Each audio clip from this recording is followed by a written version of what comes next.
और दिल्ली में 15 साल पुरानी गाड़ी के मालिकों को राहत संभव है। दिल्ली सरकार ने CAQM को चिट्ठी लिखी है। गाड़ियों को एज के हिसाब से बंद ना किया जाए, गाड़ियों को प्रदूषण के हिसाब से बंद किया जाए।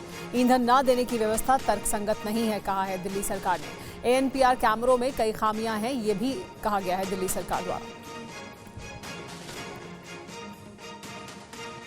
आज हमने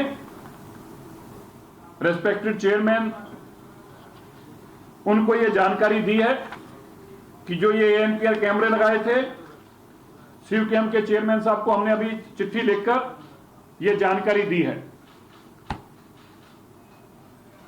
उनको हमने बताया कि जो ANPR कैमरेस लगाए हैं ये रोबोट सिस्टम नहीं है। अभी तक इनके अंदर बहुत सारे चैलेंजेस हैं, मैं बताना चाहता हूं पढ़कर। While the automated number plate recognition system cameras have been installed at most of the fuel stations, the system lacks the requisite robustness required for such crucial system. Some of them are crucial issues related to technological glitch, camera placement, sensors not working, speakers manipulation. ये speakers भी manipulated हैं, ये भी कोई चल नहीं रहे, कोई बोल रहा है, कोई नहीं बोल रहा, ये malfunction एक अलग से है। हमारे साथ इस पर और ज्यादा जानकारी के लिए TV9 भारतवर्ष संवाददाता जीत भाटी जुड़ गए हैं।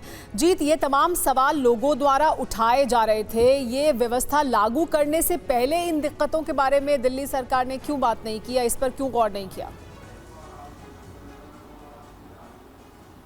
बिल्कुल, देखिए सुमेरा, मेरे हाथ में वो चिट्ठी है जो महज 2.5 पन्ने की है, लेकिन दिल्ली के 62 लाख जो वाहन ऐसे हैं जो एंड ऑफ लाइफ पर हैं, उनको राहत दे सकता है। आपने पूछा कि पहले क्यों नहीं सोचा गया, तो इस बारे में इस चिट्ठी में विस्तार से लिखा गया और कहा गया है कि जो प्रणाली है वो तर्कसंगत नहीं है। मसलन जो APNR कैमरे हैं वो केवल हाई सिक्योरिटी नंबर प्लेट को डिटेक्ट कर सकते हैं और उसमें जो डाटा है केवल दिल्ली के वाहनों का, और जिनको फ्यूल यहाँ नहीं दिया जाएगा वो बाहर भी भरवा सकते हैं। ये कहा गया है कि कई जगह खामी पाई गई है, स्पीकर सही नहीं है। तो ऐसे में इस योजना को जो CAQM का इरादा है कि 1 नवंबर से बाकी जो आसपास के शहर हैं उनमें लागू किया जाए, उसके साथ किया जाए। इस चिट्ठी में दिल्ली सरकार ने इस योजना को फिलहाल टालने के लिए कहा है और साथ में ये भी जानकारी दी गई है कि दिल्ली सरकार प्रदूषण को कम करने के लिए क्या क्या कदम उठा रहे हैं।